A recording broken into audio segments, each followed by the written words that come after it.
할렐루야, 사랑하는 갈릴리 성도 여러분, 참 반갑습니다. 저는 별이 쏟아지는 갈릴리 교회 김진 목사입니다. 기온이 영하로 떨어지면서 겨울이 성큼 다가선 오늘이지요. 크로스웨이 1권 강의를 시작한 지도 벌써 1년이 다 되어 갑니다. 지난주에 말씀드린 대로 오늘은 크로스웨이 1권 마지막 강의입니다. 그동안 부족한 강의를 꾸준하게 들어주신 모든 분들께 감사를 드립니다. 부족한 강의를 끝까지 경청하신 분들은 인내의 달인이 아닐까 싶습니다. 오늘 임금 부대에서 포사격 훈련이 있어서 녹화 중에 포소리가 들릴 수도 있습니다. 종강 축포라고 생각하시고 놀라지 마시고 끝까지 집중하여서 들어주시기를 부탁을 드립니다. 오늘은 지난 시간에 이어 크로스웨이 1권 하나님의 구원계획 제30과 그러므로 사랑하는 형제 자매들이여를 살펴보겠습니다. 우리는 지난주에 이단에 대해서 살펴보았습니다. 잘못된 진리는 마치 양의 탈을 쓴 늑대처럼 위험하지요. 잘못된 진리에 빠진 사람은 누구나 양의 탈을 쓴 늑대처럼 교회 공동체 안에서 행동합니다. 오늘도 하나님의 백성을 집어삼키려는 사탄은 이런 거짓 진리를 이용해서 우리를 속이고 믿음에서부터 떠나도록 만듭니다. 진리의 말씀 안에서 우리가 깨어 있지 않으면 누구나 다 이 거짓에 속을 수 있습니다. 목회자도 예외는 아니지요. 그렇기 때문에 목회자는 진리의 말씀을 위해서 연구를 해야 하고요. 또 바르게 가르치고 전해야 할 막중한 사명을 가지고 있습니다. 그뿐 아니라 성도들은 그런 목회자의 말을 통하여서 하나님의 진리를 받고 또 그리스도 예수를 닮아가는 그 일 가운데 최선을 다해야 하지요. 진리를 따라서 주님을 본받아야 하는 것, 이것은 목회자뿐 아니라 모든 성도에게 주신 막중한 사명입니다. 크로스웨이 제1권 마지막 30관은 보신 것처럼 3장의 그림을 통해서 말씀을 배운 이후의 삶에 대해서 우리에게 지혜를 주고 있습니다. 첫 번째 그림은 성경 공부에 대한 8가지의 다양한 반응을 소개해주고 있습니다. 이 가운데는 바람직한 모습도 있고 바람직하지 않은 모습도 있지요. 첫 번째 그림에는 이 사람은 성경 공부에 대해서 여러 가지 자료를 수집했고 또 교회에서 진행하는 여러 성경 공부를 이미 수료한 사람입니다. 이수한 성경 공부 수료증으로 거실벽 하나를 채울 수 있는 그런 사람이죠. 열심히 굉장한 사람이에요. 웬만한 성경 공부는 눈에 차지 않을 만큼 성경 박사일 수도 있습니다. 그래서 이 사람은 성경 공부에 대해서는 어느 누구보다도 자신 있다고 생각합니다. 그러나 실제로 그의 삶을 들여다보면 전혀 그렇지 못하지요. 수많은 성경 공부를 했다지만 그의 삶에는 어떤 변화도 찾아볼 수 없기 때문입니다. 우리는 끊임없이 성경 공부를 해야 합니다. 하지만 이 사람처럼 여러 가지 자료를 모으고 또 수료증에 집착한다고 하면 성경 공부의 참된 목적을 이미 잃어버린 사람이지요. 우리는 말씀을 통해서 하나님의 뜻을 깨닫고 또 그리스도 예수를 닮아서 순종하기 위해서 말씀을 배우는 것이죠. 두 번째 그림의 사람은 성경 공부를 통해서 어떤 사람과의 논쟁에 이기고 싶은 사람이죠. 그래서 성경 공부를 열심히 하긴 합니다. 그림에서 보는 것처럼 누군가 성경에 얻어맞고 있잖아요. 그러니까 이 사람은 성경 공부를 가지고 여러 사람과 논쟁해서 다른 사람을 누르고 싶은 그런 욕망이 있는 거죠. 그러나 우리가 기억해야 할 것은 이런 것은 바른 태도가 아니라고 하는 거예요. 어리석고 무식한 변론, 이것을 피하라고 바울은 권면하고 있습니다. 왜냐하니까 거기서부터 여러 싸움이 발생하기 때문입니다. 여러분, 진리 싸움이라고 하는 것이 참 심각해서 때로는 누군가의 목숨을 빼앗기도 하잖아요. 주님께서 이것을 원하신 것은 아니거든요. 성경 문맹이란 말처럼 무지한 것은 맹목적인 신앙을 가지고 옵니다.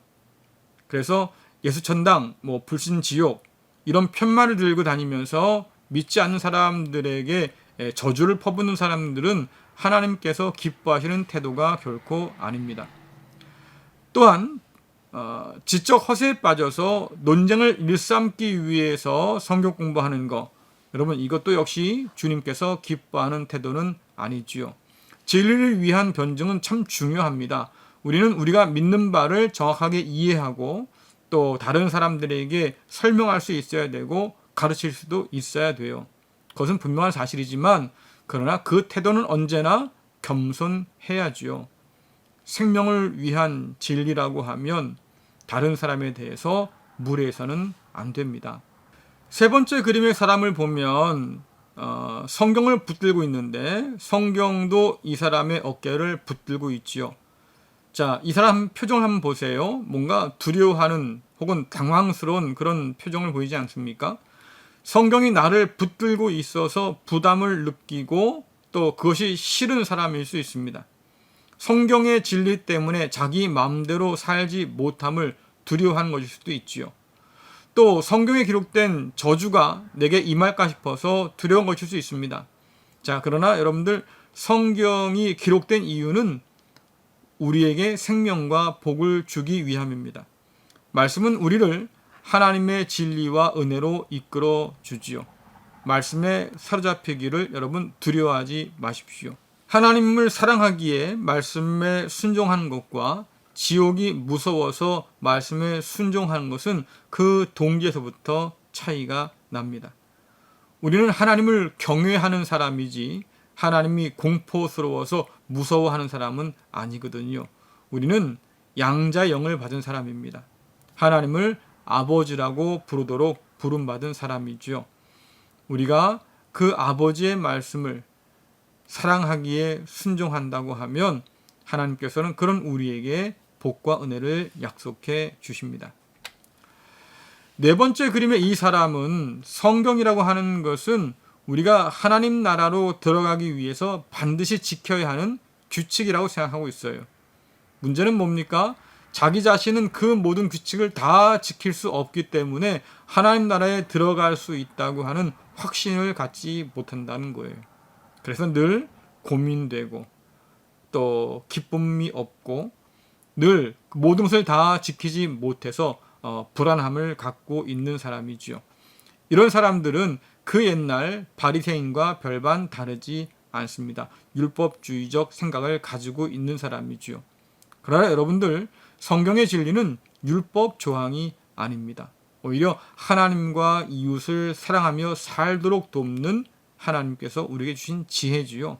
그 지혜를 따라서 하나님께 순종할 때 하나님께서는 그의 나라를 넉넉히 들어가게 해 주십니다.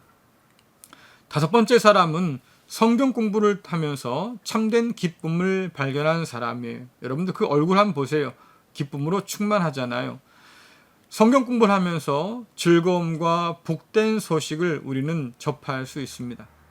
말씀이 정말로 송이꿀보다 더 달구나 라고 하는 것을 맛볼 수 있는 거죠. 진리를 알아가면 알아갈수록 더 큰 하나님의 사랑과 은혜를 발견할 수 있고 그렇기 때문에 더 큰 기쁨 안에 살아갈 수 있습니다. 여섯 번째 그림을 보세요. 성경책이 펼쳐져 있고 그 위에 선물 상자가 있습니다. 그 상자 안에는 십자가가 있죠. 자, 이 그림은 성경을 통해서 그리스도 예수를 알아가고 또 그 십자가에 담긴 하나님의 사랑을 깨닫게 된다고 하는 겁니다.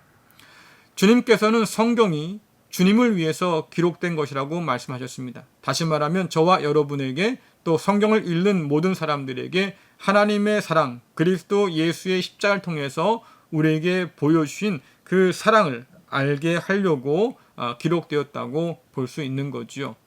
성경을 통해서 다른 어떤 여러 지식을 얻는 것도 참 중요합니다. 그러나 그 안에서 우리를 위한 하나님의 사랑, 우리를 구원하시기 위한 하나님의 희생을 읽지 못한다고 하면 여러분, 우리는 성경을 지금 잘못 읽고 있는 겁니다. 자, 일곱 번째 사람은 이제 성경 공부 다 했으니까 쉬자고 하는 그런 생각하는 사람이에요. 게으른 사람이죠. 자, 주님께서는 우리로 하여금 이렇게 쉬라고 제자를 삼으신 게 아니에요. 말씀을 통해서 하나님 뜻을 알고 그 뜻을 위해서 삶을 드리라고 저와 여러분을 불러주신 겁니다. 자, 마지막 여덟 번째 그림은 주님을 본받는 자의 삶을 보여줍니다. 주님께서 제자들의 발을 친히 씻겨주셨던 것처럼 형제와 이웃의 발을 씻김으로 섬겨주는 사람이지요. 이것은 섬김의 본을 보이신 주님을 본받는 모습입니다. 우리가 성경을 공부하는 가장 중요한 목적이기도 하지요. 우리는 성경을 통해서 성경의 지식을 쌓을 수 있습니다. 우리는 성경을 통해서 여러 몰랐던 상황들을 이해할 수도 있겠지요. 그러나 가장 중요한 것은 우리는 성경을 통해서 하나님의 뜻을 발견하고 또한 그 뜻을 위해서 삶을 쏟아 부으신 우리 주님의 모습을 발견합니다. 우리가 이 모든 것을 통해서 무엇을 배워야 합니까? 그리스도 예수처럼 우리도 하나님의 뜻을 위해서 삶을 드리고 섬기는 모습으로 살아가야 함을 우리는 배울 수 있습니다. 이런 섬김의 삶은 이전에 살펴보았던 그림을 생각나게 하지요. 성경을 통해서 우리는 하나님의 구원하신 은혜가 무엇인지를 깨닫게 됩니다. 그 은혜를 받은 사람이 어떻게 살아가야 하는 것도 배우게 되지요. 우리는 그 은혜를 받은 사람답게 그리스도 예수를 닮아 섬기는 사람으로 살도록 부름을 받았습니다. 만일 우리 삶 가운데서 이런 섬김이 없다고 하면, 하나님의 뜻에 순종하는 삶이 없다고 하면 우리는 울리는 꽹과리에 불과할 겁니다. 우리는 받은 은혜를 독점하기 위해서 부름받은 사람이 아니고 그 은혜를 섬김을 통해서 세상과 나누라고 부름받은 사람들이지요. 그게 바로 교회고 그게 바로 성도고 제자의 삶입니다. 자, 야고보서 1장 21절, 22절, 또 25절 함께 읽어보겠습니다. 그러므로 여러분의 삶 가운데 악한 것과 잘못된 일은 모두 없애버리십시오. 여러분의 마음에 심겨진 하나님의 가르침을 겸손하게 받으시기 바랍니다. 이는 여러분의 영혼을 구원하는 가르침입니다. 하나님께서 가르쳐 주신 대로 행하십시오. 듣기만 하고 행하지 않는 사람이 되어서는 안 됩니다. 앉아서 듣기만 한다면 그것은 자신을 속이는 것입니다. 그러나 사람을 자유케 하는 하나님의 완전한 법을 살피는 사람은 들은 것을 잊어버리지 않고 그 말씀대로 행하는 사람입니다. 이런 사람은 그 행하는 일에 복을 받을 것입니다. 아멘. 야고보서 2장 17절, 20절, 26절 계속 읽겠습니다. 믿음도 마찬가지입니다. 행동이 따르지 않는 믿음은 죽은 믿음입니다. 어리석은 여러분, 행함이 따르지 않는 믿음은 아무 쓸모도 없는 걸 모르시겠습니까? 영혼이 없는 몸이 죽은 것 같이 믿음도 행함이 없으면 죽은 것입니다. 아멘. 죽은 믿음이란 생명의 역사를 나타낼 수 없지요. 믿음은 단지 성경이 전하는 어떤 사실을 인정하는 것이나 동의하는 것이 아닙니다. 그런 태도는 우리의 삶을 변화시키지 못하지요. 예수님을 믿는다고 하는데 삶에 아무런 변화가 드러나지 않는다고 하면 여러분, 우리 자신의 믿음을 한번 점검해 봐야 돼요. 과연 행함이 있는 믿음인지, 생명을 얻는 믿음인지, 그리스도 예수를 본받는 믿음인지 스스로 돌아봐야 합니다. 주께서는 말씀하시죠. 듣고도 행하지 않는 사람은 어리석은 사람이라고요. 자, 마태복음 7장 24절부터 27절 말씀 같이 읽겠습니다. 내 말을 듣고 그대로 행하는 사람은 바위 위에 집을 지은 지혜로운 사람과 같다. 비가 내리고 홍수가 나고 바람이 불어 그 집에 몰아쳐도 그 집은 무너지지 않았다. 왜냐하면 그 집은 바위 위에 지어졌기 때문이다. 내 말을 듣고도 행하지 않는 사람은 모래 위에 집을 세운 어리석은 사람과 같다. 비가 내리고 홍수가 나고 바람이 불어 그 집에 몰아쳤을 때 그 집은 쉽게 무너졌는데 그 무너진 정도가 심하였다. 아멘. 이처럼 말씀을 듣고 행하는 자만이 하나님께 합당합니다. 듣고 행하는 자는 하나님께 삶의 소망을 둔 사람이라고 말씀하시죠. 자, 크로스웨이 성경 공부뿐만 아니라 말씀을 가까이 하기 위해서 여러분 노력하시길 간절히 바랍니다. 매일매일 꾸준하게 말씀을 읽고 묵상하는 것도 참 중요하고요. 또 선포되는 설교 말씀 가운데 귀를 기울이는 것도 참 중요하고요. 또한 이렇게 성경 공부를 통해서 하나님 말씀의 뜻과 그 의미를 다시 새긴 것도 참 중요하지요. 여러 가지 우리의 시선을 뺏는 것이 참 많습니다.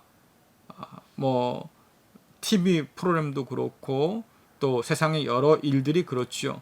자, 그런데 그 가운데서 하나님의 말씀을 위해서 시간을 따로 떼어 놓아야 돼요. 말씀을 읽고 묵상하고 기도하는 것. 이것이 매일의 삶 속에서 이루어질 때 우리는 하나님의 뜻을 더욱더 깊이 알게 되고 또 그 하나님의 뜻을 위해서 우리 삶을 드릴 수 있게 됩니다. 그만큼 말씀을 깨닫는 일은 참 중요하지요. 자, 두 번째 그림은 말씀을 듣고 행하는 우리의 순종이 주님의 본을 따라서 하나님께 드리는 산 제사라고 하는 것을 보여줘요. 여러분, 이스라엘의 예언자들은 성전에 제물을 바치지만 삶의 순종함이 없었던 그런 예배를 거짓이라고 얘기했습니다. 자, 사무엘상 15장 22절부터 23절, 또 이사야서 1장 11절부터 13절 계속 함께 읽겠습니다. 그러나 사무엘이 말했습니다. 여호와를 더 기쁘시게 할 것이 무엇이겠소? 태워 드리는 제물인 번제물과 그 밖의 제사요? 아니면 순종이요? 하나님께 순종하는 것이 제사보다도 낫소. 하나님의 말씀을 듣는 것이 수량의 기름을 바치는 것보다 낫소. 순종하지 않는 것은 점쟁이의 속임수만큼 나쁘고 교만한 고집은 우상을 섬기는 것만큼 나쁘오. 당신은 여호와의 명령을 듣지 않았소. 그러므로 이제 여호와께서 당신을 버려 왕이 되지 못하게 하실 것이요. 아멘. 여호와께서 말씀하신다. 나는 너희가 바친 이 모든 제물을 바라지 않는다. 이제는 너희의 순양 번제물과 살찐 짐승의 기름이 지겹다. 수송아지와 양과 염소의 피도 반갑지 않다. 너희는 나를 만나러 오지만 누가 너희더러 이렇게 들락날락하며 내 마당만 밟으라고 했느냐? 다시는 헛된 제물을 가져오지 마라. 너희가 태우는 향이 역겹다. 너희가 초하루 축제일과 안식일과 특별절기에 모이는 것도 참을 수 없고 거룩한 모임에 모여서 악한 짓을 하는 것도 견딜 수 없다. 아멘. 하나님께 예배를 드리지 말라고 한 것이 아니에요. 헛된 예배를 그치고 드리지 말라는 거지요.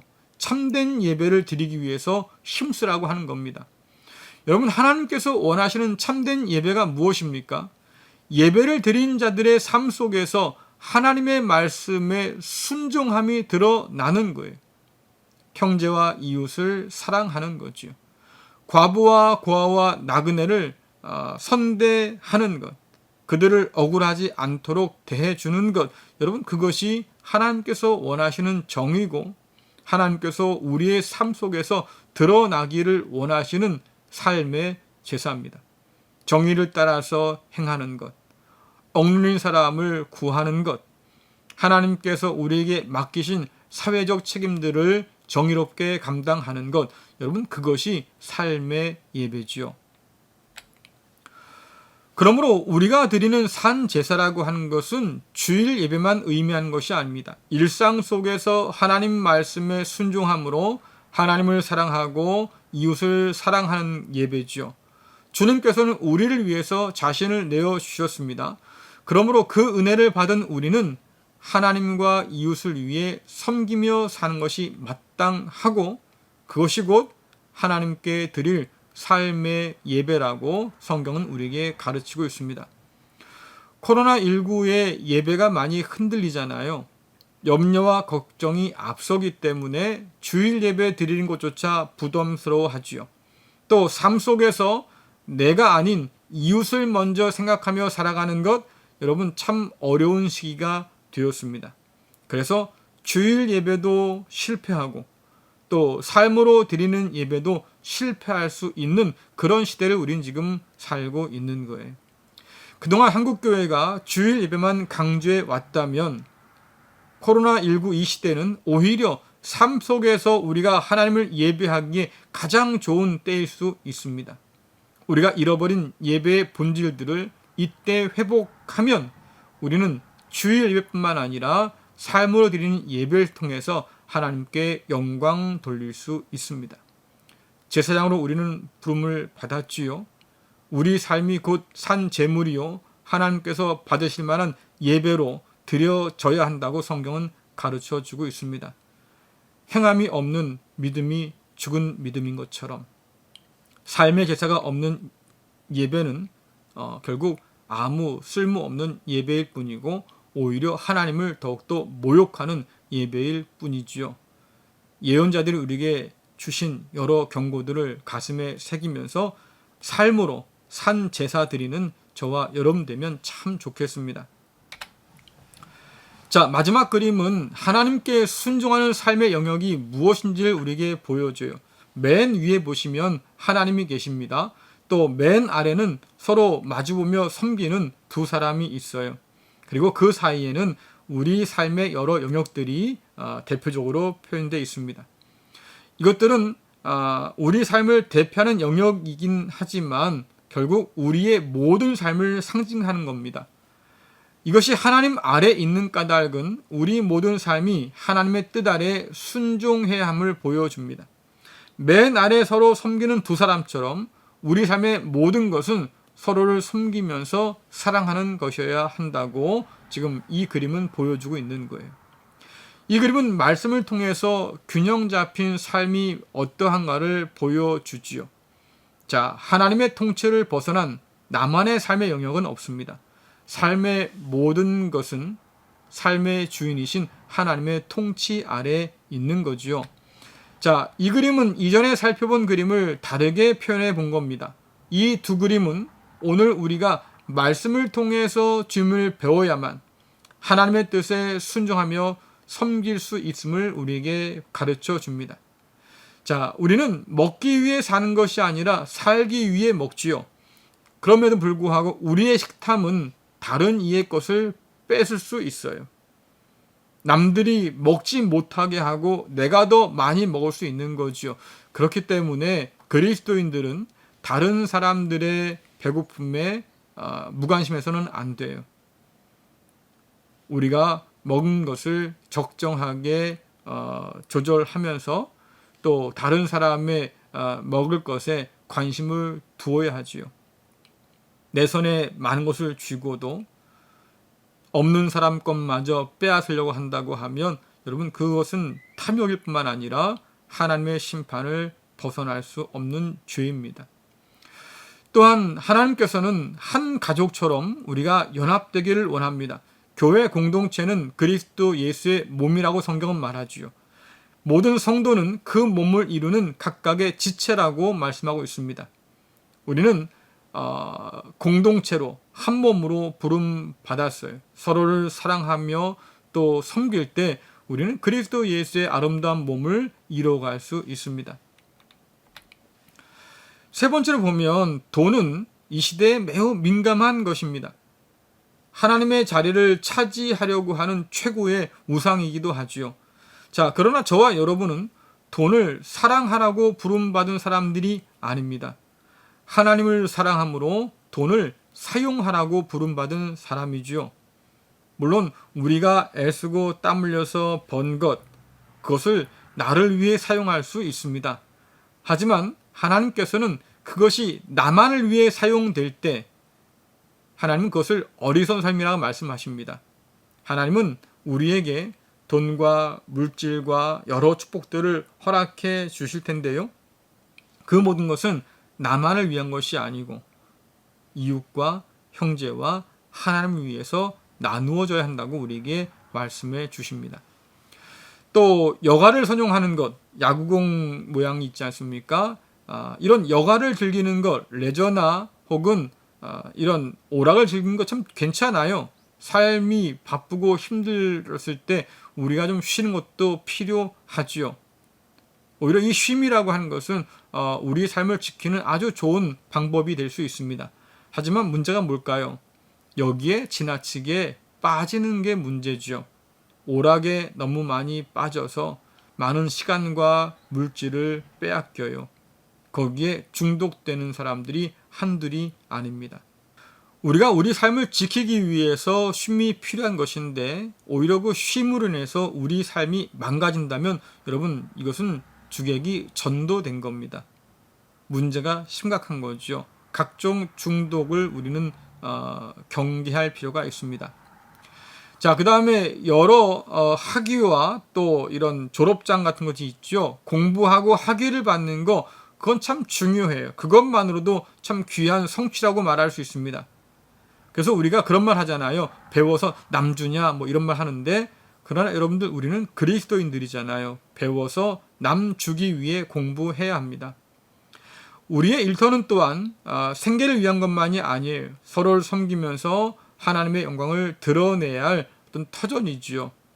결국 생계를 위해서만 일하는 것은 기쁨이 없습니다. 그러나 하나님의 영광을 드러내고 또 이 일을 통해서 누군가를 이롭게 하는 섬김의 기회가 될 수 있다고 하면 그 일 속에서 느끼는 만족감은 굉장히 크고 그것이 우리를 행복하게 해줄 겁니다. 그뿐 아니라 우리는 시민사회의 일원으로서 책임을 다해야 합니다. 법을 지켜야 되고 또 우리가 감당해야 할 의무들을 온전히 감당해야지요. 그것이 시민사회 속에서 살아가는 그리스도인의 책무입니다. 신앙은 참 중요해요. 그러나 그 신앙을 이유로 누군가의 안전과 생명을 위협한다고 하면 그것은 하나님의 뜻이 아닙니다. 코로나19 시대에 우리가 국가의 일원으로서 서로를 배려하는 것 필요하지요. 예배는 중요합니다만 그러나 그 예배 드림이 오히려 다른 사람의 안전을 위협한다고 하면 우리는 절제할 수 있어야 합니다. 그리고 다른 방식으로 예배할 수 있는 길들을 찾아봐야지요. 또한 우리는 나만의 신앙이 아니라 모두의 신앙을 위해서 부름받은 사람들입니다. 우리가 그리스도 예수의 몸된 교회의 각 지체를 이루지 않습니까? 우리 몸의 모든 지체는 자신만을 위해 있지 않아요. 몸을 위해 있고 서로를 위해 있지요. 마찬가지로 나만의 신앙을 위해 사는 것이 아니고요. 우리가 함께 신앙의 성장을 이루기 위해서 서로가 서로를 섬기고 도울 필요가 있습니다. 이처럼 우리는 말씀에 순종함으로 하나님의 통치 아래 살아갑니다. 이것을 다른 표현으로 하자고 하면 그리스도 예수를 닮아가는 삶이고 또 다른 표현을 하자고 하면 성화의 삶이라고 말할 수 있을 거예요. 우리는 함께 하나 되어서 하나님 말씀에 순종하며 서로를 섬김으로 그리스도 예수를 닮은 거룩한 사람으로 지금 그렇게 변해가고 있는 거지요.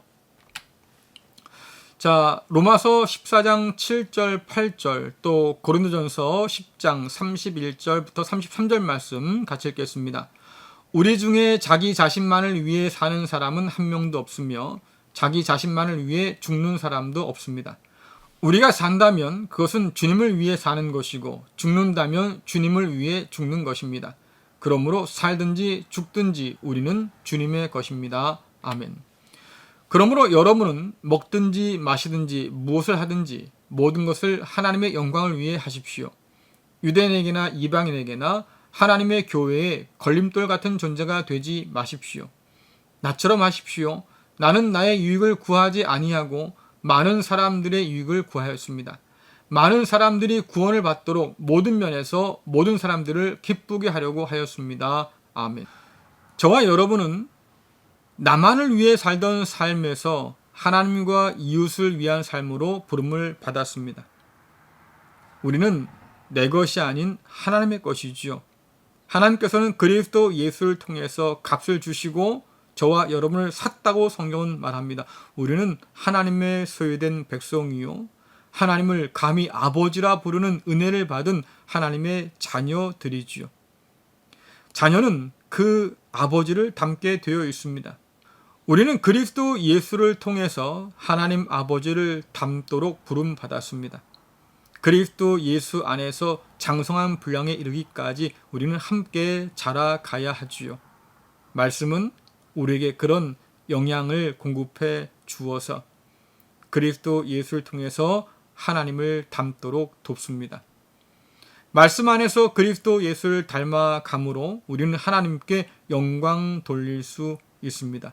그러라고 우리에게 말씀도 주셨고 성령도 보내주셨고 또 필요한 모든 은혜를 우리에게 더하여 주셨습니다. 모쪼록 이 모든 것들을 통하여서 하나님을 닮고 또 하나님께 영광 돌리는 저와 여러분 될 수 있기를 간절히 바랍니다. 이것으로 크로스웨이 1권 과정을 모두 마치겠습니다. 지금까지 여러분과 함께 할 수 있어서 너무 기쁘고 감사했습니다. 늘 주 안에서 언제나 평안하시기를 간절히 바랍니다. 기도하겠습니다.